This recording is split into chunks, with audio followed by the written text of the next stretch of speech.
सभी श्रोतागण का स्वागत करती हूँ, अभिनंदन करती हूँ। कलम की खनक मंच की संस्थापिका व संयोजिका कनकलता जी जैन का आभार व्यक्त करती हूँ। उन्होंने अभी बच्चों के लिए एक नई पहल शुरू की है, इतिहास के पन्नों से। हम उनका स्वागत करते हैं। बच्चों, खासकर आपके लिए नई पहल शुरू की गई है इतिहास के पन्नों से। तो आज मैं इतिहास के पन्नों से आपको पन्नाधाय के बारे में सुनाने जा रही हूँ। पन्नाधाय बहुत स्वामी भक्तनी नारी थी। वो कोई वीर वीरांगना नहीं थी। चित्तौड़गढ़ के किले से कुंवर उदय सिंह की ढाई माता थी। ढाई माता का मतलब उन्होंने कुंवर उदय सिंह का पालन पोषण किया था। तो उन्होंने कुंवर उदय सिंह को बचाने के लिए अपने बेटे की बलि चढ़ा दी और एक आंसू भी ना आने दिया। कुंवर सिंह के पिता की हत्या उनके चचेरे भाई ने षड्यंत्र द्वारा कर दी थी और अब वो कुंवर उदय सिंह की हत्या के पीछे पड़ा था। तो कुंवर उदय सिंह की माता ने पन्ना से कहा, पन्ना, इस महल में उदय सिंह सुरक्षित नहीं है, इसे आप बाहर ले जाओ। पन्ना के भी कुंवर के जितना ही बड़ा बेटा था चंदन। तो पन्ना उन दोनों को महल से बचाकर ले गई, कुंभलगढ़ चली गई। पर राणा ने वहाँ भी पीछा नहीं किया। बनवीर ने वहाँ पीछा नहीं छोड़ा, वहाँ जाकर भी षड्यंत्र रचने लगा।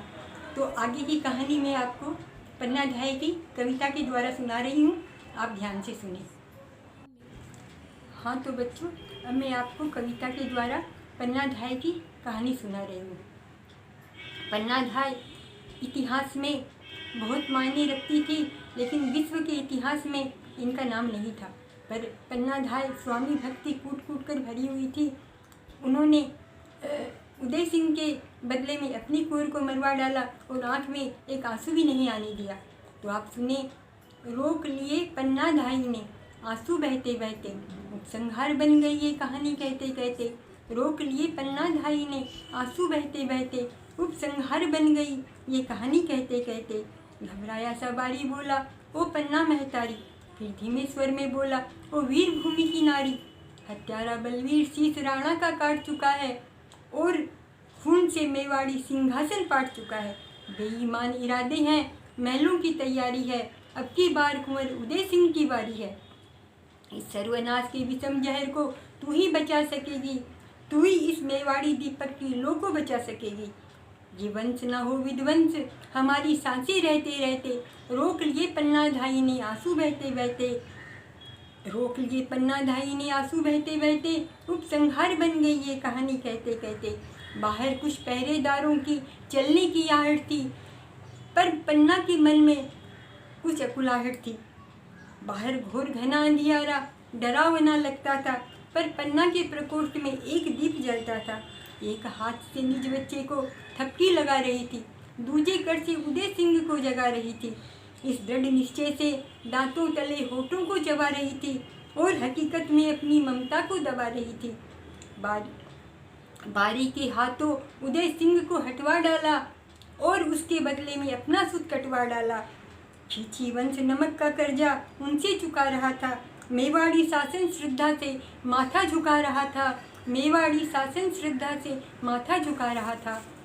जिस क्षण में माँ ने बेटे को हनन किया था, आश्चर्य ने आश्चर्य को उस क्षण नमन किया था। चमत्कार बन गई एक पल में भारत की नारी, कैसे संभव हुआ बनी माँ बेटे की हत्यारी। कैसे संभव हुई बनी माँ बेटे की हत्यारी। कैसे था व्यक्तित्व सह गया सब कुछ सहते सहते। उपसंहार बन गई ये कहानी कहते कहते। रोक लिए पन्नाधाय ने आंसू बहते बहते, उपसंहार बन गई ये कहानी कहते कहते। वीर प्रसूति जननी अपनी कोख धन्य करती थी, वीर भोग्य वसुंधरा के लिए पुण्य करती थी। मन में था रोमांच, रक्त में स्वामी भक्ति बहती थी, चेहरा बना प्रशांत, पेट में ज्वाला सी जलती थी। इस साहस की इंतहा आँख में अपना नीर पी गई, दिल की टीस होठ तक आकर दिल में रह गई। पत्थर से भी कड़ी बना ली माता ने छाती, तेल भरा रह गया बुझाली अपने हाथों बाती। समय ठहर सा रह गया देखने अद्भुत नजारा, समय ठहर सा गया देखने अद्भुत नजारा। धन्य हो गई पन्नाधाय सबने यही पुकारा। यह बलिदान अलग ही था औरों के बलिदानों से, साख बचा ली दीपक की लो भीषण तूफानों से। त्याग तपस्या का पन्ना खुद है एक नमूना, त्याग तपस्या का है पन्ना खुद में एक नमूना। जब तक है इतिहास कहेगा उसका यह गौरव दूना। पन्नाधारी बलिदानों की सीमा तोड़ रही है और समय के कागज पर हस्ताक्षर छोड़ गई है। यही वजह है याद रह गई अब तक रहते रहते, उपसंहार बन गई ये कहानी कहते कहते। रोक लिए पन्नाधारी ने आंसू बहते बहते, उपसंहार बन गई ये कहानी कहते कहते। उपसंहार बन गई ये कहानी कहते कहते। ये वीर जननी स्वामी भक्ति की कहानी है।